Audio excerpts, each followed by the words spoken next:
വിശുദ്ധ യോഹന്നാന്റെ സുവിശേഷം 2-ാം അധ്യായം 1 മുതൽ 12 വരെയുള്ള തിരുവചനങ്ങൾ. കാനായിലെ വിവാഹ വിരുന്ന്. 3-ാം ദിവസം ഗലീലിയിലെ കാനായിൽ ഒരു വിവാഹ വിരുന്ന് നടന്നു. യേശുവിൻ്റെ അമ്മ അവിടെയുണ്ടായിരുന്നു. യേശുവും ശിഷ്യന്മാരും വിരുന്നിന് ക്ഷണിക്കപ്പെട്ടിരുന്നു. അവിടെ വീഞ്ഞു തീർന്നു പോയപ്പോൾ യേശുവിൻ്റെ അമ്മ അവനോട് പറഞ്ഞു, അവർക്ക് വീഞ്ഞില്ല. യേശു അവളോട് പറഞ്ഞു, സ്ത്രീയെ, എനിക്കും നിനക്കുമെന്ത്? എൻ്റെ സമയം ഇനിയും ആയിട്ടില്ല. അവൻ്റെ അമ്മ പരിചാരകരോട് പറഞ്ഞു, അവൻ നിങ്ങളോട് പറയുന്നത് പോലെ ചെയ്യുവിൻ. യഹൂദരുടെ ശുദ്ധീകരണ കർമ്മത്തിനുള്ള വെള്ളം നിറയ്ക്കുന്ന 6 കൽഭരണികൾ അവിടെയുണ്ടായിരുന്നു. ഓരോന്നിലും 2-3 അളവ് കൊള്ളുമായിരുന്നു.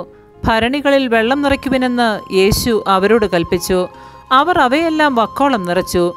ഇനി പകർന്ന് കലവറക്കാരൻ്റെ അടുത്ത് കൊണ്ടു ചെല്ലുവിനെന്ന് അവൻ പറഞ്ഞു. അവർ അപ്രകാരം ചെയ്തു. കലവറക്കാരൻ വീഞ്ഞായി മാറിയ ആ വെള്ളം രുചിച്ചു നോക്കി. അതെവിടെ നിന്നാണെന്ന് അവൻ അറിഞ്ഞില്ല. എന്നാൽ വെള്ളം കോരിയ പരിചാരകർ അറിഞ്ഞിരുന്നു.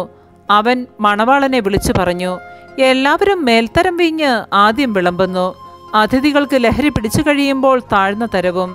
എന്നാൽ നീ നല്ല വീഞ്ഞ് ഇതുവരെയും സൂക്ഷിച്ചു വെച്ചുവല്ലോ.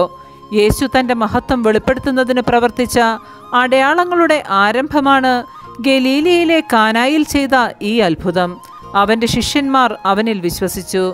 ഇതിനുശേഷം അവൻ തൻ്റെ അമ്മയോടും സഹോദരന്മാരോടും ശിഷ്യന്മാരോടും കൂടി കഫർനാമിലേക്ക് പോയി.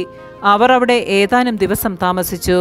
നമ്മുടെ കർത്താവായ മിശിഹായ്ക്ക് സ്തുതി.